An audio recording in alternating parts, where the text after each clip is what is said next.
National public न्यूजला स्वागत. परिवाराकडे एक क्रांतिकारी कुटुंब या दृष्टीने मी पाहतो. कारण शरीर वैद्यकशास्त्राच्या अभ्यासासाठी त्यांनी आपल्या मातोश्रीचा मृतदेह त्या मुलांना दिला, जे मुलं डॉक्टर बनणार आहेत. MBBSच्या प्रथम वर्षाला शिकणारे मुलं ते वेगवेगळ्या जातीचे आहेत, धर्माचे आहेत, यांचा आणि त्यांचा परिचय नाही. तरीही एक करुणेच्या भावनेतून, एका मानवतावादी दृष्टिकोनातून त्यांनी आमच्या समाजामध्ये चांगले डॉक्टर निर्माण व्हावेत, आमच्या देशामध्ये चांगले डॉक्टर निर्माण व्हावेत, जेणेकरून तुमच्या आमच्यासारख्या जिवंत लोकांचा ते चांगला इलाज करू शकतील, चांगलं ऑपरेशन करू शकतील.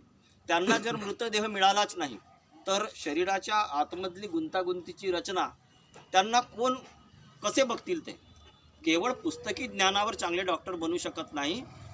चांगलं वैद्यकीय सर्जन बनायचं असेल, चांगला वैद्यकीय संशोधक बनायचा असेल तर मानवी शरीराची आतमधली रचना कशी आहे याचा अत्यंत बारकाईनं अभ्यास करावा लागतो. परंतु आपल्या देशात अनेक रूढी, परंपरा, अंधश्रद्धांचा श्राप असलेला हा देश, मात्र आपण हा देह जाळून टाकतो, त्याला मातीमोल करतो, परंतु आपण त्या पोरांना तो मृतदेह देत नाही. कदाचित हे खूप शिकलेले नसतील, परंतु यांचा दृष्टिकोन किती मोठा विज्ञानवादी आहे, किती मोठा मानवतावादी आहे. माणसाला हा दृष्टिकोन, दानाचा दृष्टिकोन, आपण बौद्ध धर्मीय लोक आहोत, आपल्याला बुद्धानं दानपारमिता सांगितली आहे. जर आपण आपल्या जीवनामध्ये दानपारमिता पाळत नसू तर आपण आपल्या जीवनामध्ये पूर्ण मनुष्य बनू शकत नाही. म्हणून दानाची ही पारमिता त्यांनी देहदानाच्या माध्यमातून पूर्ण केली. आणि त्यामुळे मला असं वाटते की हे कुटुंब, लामसोगे कुटुंब, हे अत्यंत आदर्श कुटुंब आहे, अत्यंत प्रेरणादायक असं कुटुंब आहे. यांच्यापासून प्रेरणा घेतली पाहिजे. आणि आपणही आपल्या घरातले मृतदेह असे जाळण्यापेक्षा किंवा जमिनीत पुरण्यापेक्षा, त्याची माती करण्यापेक्षा वैद्यकशास्त्राला देऊन हा मृतदेह बहुमोल केला पाहिजे. या एका मृतदेहातून 15 डॉक्टर तयार होतील.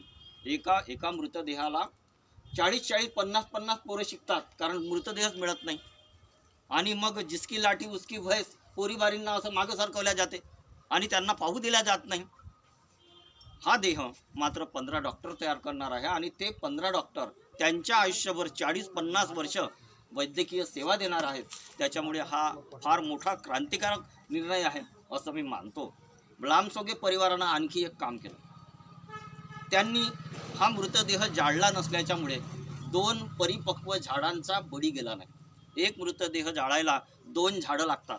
एकीकडे आपण वृक्ष लावा, वृक्षांचं संवर्धन करा म्हणतो, आणि दुसरीकडे मृतदेह लाकडावर जाळण्याचा आग्रहही सोडत नाही. तर तो आग्रह त्यांनी सोडला तर ते पर्यावरणपूरक आहेत, चांगला विचार करणारे आहेत असंही आपण म्हणू शकतो. आणखी त्यांनी एक मोठं काम केलं. मृतदेह जाळलाच नाही, त्याच्यामुळे त्याची रक्षाच बनणार नाही. मग रक्षा विसर्जन नदीत करायची गरजच नाही. रक्षा विसर्जन आपण पाण्यात करून आपण ते पाणी प्रदूषित करतो. तेच पाणी पुढे जाऊन कोणी जनावर पिते, आपल्याही पैकी कोणी मजूर पिते तिथे पाणी शेतावरून. अशा अनेक गोष्टी त्यांनी या निमित्तानं साध्य केल्या. मला असं वाटतं की आपण सगळ्यांनी त्यांच्या गौरवासाठी आपण या अशा शोकप्रसंगीसुद्धा टाळ्यांच्या कडकडाटात आपण त्यांच्या या क्रांतिकारी निर्णयाचं स्वागत केलं पाहिजे. आणि बुद्धाने सांगितलं की मृत्यूचा शोक करू नये, पण आपण मात्र मृत्यूचा शोक करतो. त्या शोकातूनही त्यांनी असा पॉझिटिव्ह, सकारात्मक असा विचार केला.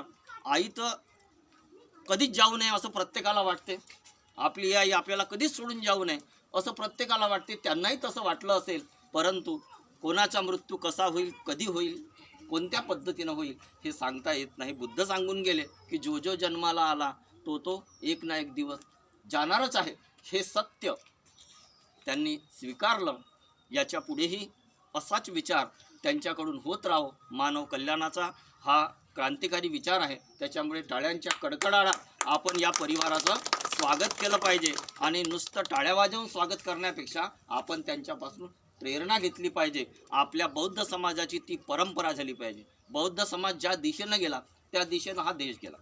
आपण शिक्षणाच्या दिशेनं गेलो, आपण आरक्षणाच्या दिशेनं गेलो, आपण नोकऱ्यांच्या दिशेनं गेलो, आपण शिलाच्या चारित्र्याच्या दिशेनं गेलो, हा देश आज आपल्याकडे एक आदर्श समाज म्हणून पाहतो. जरी तोंडावर तो कौतुक करत नसेल तर आपले कामं हे अत्यंत आदर्श आहेत. कारण आपले प्रेरणास्थान बुद्ध, फुले, शाहू, आंबेडकर हे आपले प्रेरणास्थान आहे. त्यांच्या काळात वैद्यकशास्त्र इतकं डेव्हलप झालं नव्हतं. नाही तर बुद्धानंच म्हटलं असतं की मरणोत्तर देहदान करा. बाबासाहेबांनी म्हटलं असतं की माझा आयुष्यात मी सर्वश्रेष्ठ बनवलं, माझा मृत्यूसुद्धा श्रेष्ठ हो. आणि मग आपण त्या चैत्यभूमीवर गेलो नसतो. कदाचित मुंबईच्या एखाद्या मोठ्या हॉस्पिटलला, गव्हर्नमेंट कॉलेजला बाबासाहेबांच्या निमित्तानं शोकसभा झाली असती. आपल्याला वाटलं असतं की आमचे बाबा गेले नाही, मृत्यूनंतरही ते अमर झाले. लामसुगे साहेबांची आई आजच मातीमोल झाली असती, तासभरात जळून खाक झाली असती. पण नाही, 2 वर्ष 3 वर्ष पोरं त्यांच्या शरीरावर अभ्यास करतील आणि तो त्यांचा अभ्यास झाल्याच्या नंतर मग त्यांचे दहनविधी कॉलेजतर्फे करण्यात येईल. तर आपण पुन्हा एकदा त्यांच्याकडून प्रेरणा घेतली पाहिजे. आणि मी या कुटुंबाला आईच्या मातेच्या शोकातून लवकरात लवकर बाहेर येऊन आपलं नित्य कार्य त्यांनी जोमानं सुरू करावं, त्यांची खूप प्रगती हो अशी मी एक मंगल कामना करतो. जय भीम.